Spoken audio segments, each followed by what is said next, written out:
Jason Gomes again. I wanted to make a quick video because I wanted to kind of discuss the crossroads of metaphysics and creative potentials that we as human beings have, and it all has to do with understanding circulating space. Because ultimately, if we desire to create a space that's in harmony, a society that's in harmony, we need to understand harmony down to its very essence. So the basics would be there are 7 dimensions of rotation, and they all have a similarity. They're all about vortex motion, which is about intersecting spheres. So if you look at atoms, they have a vortex motion, right? A smaller vortex motion, which creates a larger rotation. And that's a phenomenon of gyroscopics. If you take a small wheel, it spins a certain number of RPMs, which creates gyroscopic precession at a 90-degree angle to the spinning wheel, so it creates a larger arc of circulating space. So when you think of how dimensions of reality are tied together, the reason why atoms appear solid is because, again, their higher frequency is fractal, meaning it is a vortex that infinitely compresses, meaning that it is spinning faster than the speed of light here, which is why when we smash particles or vortices, we get smaller subsections of that same vortex, which occupies a smaller spherical space, because you're essentially looking at circulation and flipping, which is all that you get when you look at electromagnetism. So if you look at the human body, there is a set of frequencies, the atomic vibrations, which are caused by vibrations in space, which emanate from black holes throughout all of reality. So these spatial vibrations force atoms into a constant spin, which is why they never slow down. Now that circulating field creates a larger circulating field because all circulating energy creates 2 dimensions of rotation, which are tied together at a 90-degree angle with relative frequency between those dimensions. So you can actually look at the atomic structure, and from that you can get the vibrations that affect the genetic body or the sympathetic patterns of all of those little atoms that are working together like sand on a vibratory plate, only 3-dimensionally. And you can actually influence the harmony of those patterns, which is what we call cellular health. You can also oscillate the body's cellular structures themselves because they're all geometric structures. They're all cymatic patterns.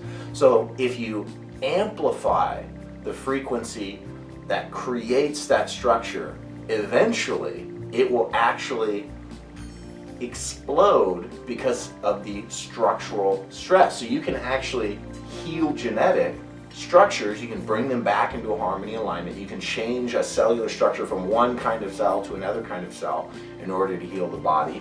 You can eliminate any microbial body, whether it's a virus, a bacteria, or a cell in the human body. All of them have a resonant frequency, a keynote frequency that, if amplified, will destroy that specific organism while leaving all other organisms in the surrounding area unaffected because they aren't sympathetically resonant.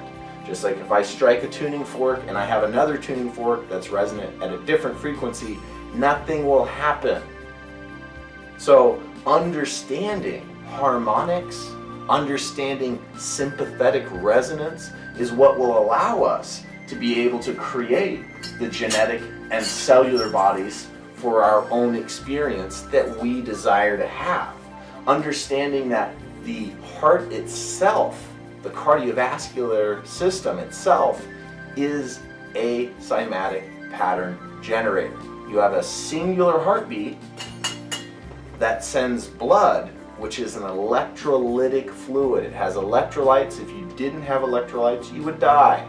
So it sends a vibrational frequency across a bunch of different size veins. And as they get smaller, you get a higher frequency because it's how fluid pressure works. It can't linearly accelerate, so it has to spin faster, which is why every single person is like a universe unto themselves, because it is these frequencies that create the universe. It's nested electromagnetism that creates the universe.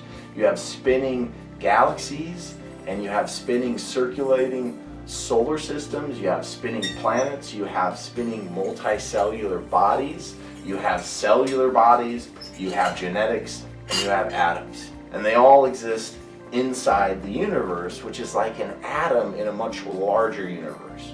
Meaning that vibration isn't from our universe, it's flowing into it from outside of our universe, which is part of the multiverse, just like it does on atoms. No atom exists independently of other atoms. It exists as part of a vibratory field.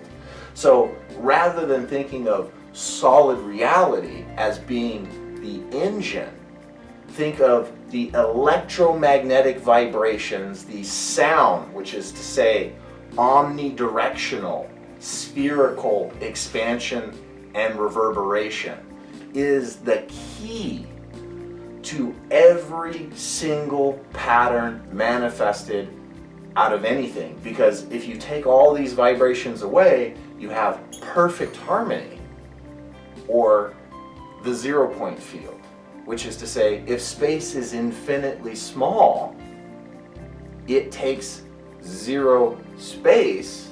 In zero space, it takes zero energy, effectively. As space becomes infinitely small, the amount of energy needed to set it into motion becomes infinitely small as well. So when you look at reality, reality exists because it has to in a 0-point field. There is nothing for it to do other than to exist. And if you look at existence and understand it as harmonics, as harmony, even within the human body, emotional harmony is what creates integrity. It creates health.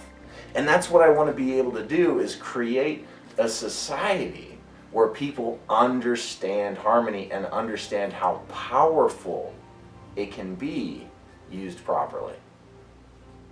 One of the things that I like to do is create simple examples so that people can visualize what I'm trying to get across. So I've used this little particle thing here to kind of explain vortex motion.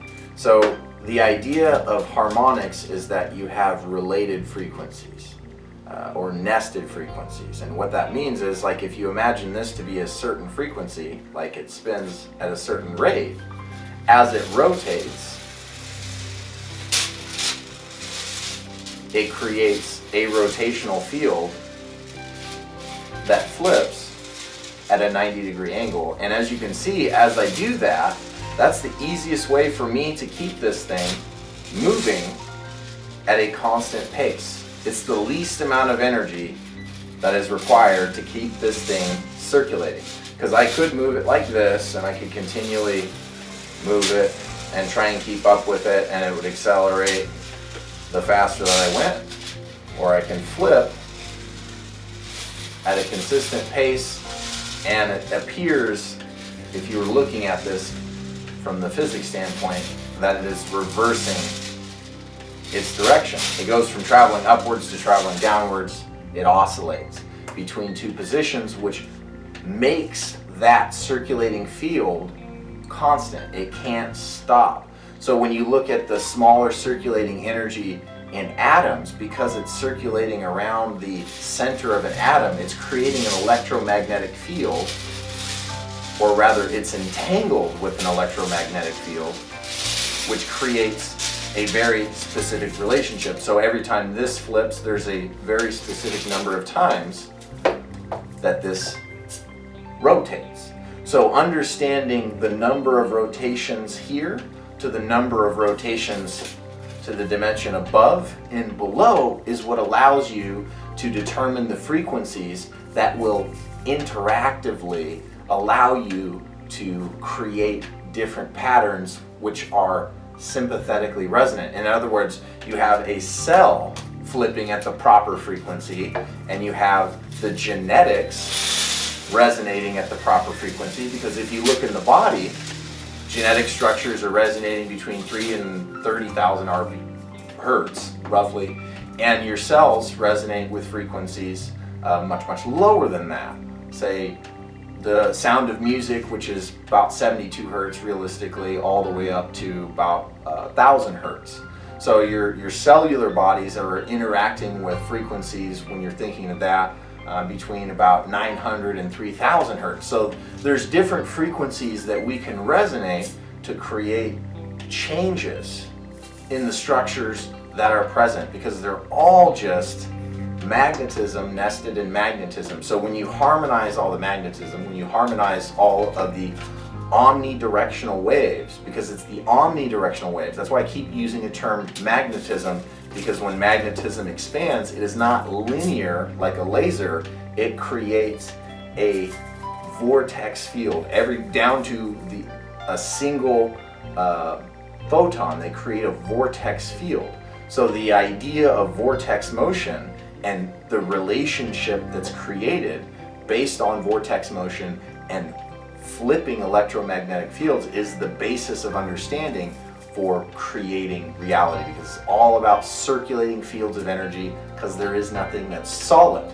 You just get circulating fields of energy that become so dense as they flip between dimensions that they appear and can be interacted with as solid.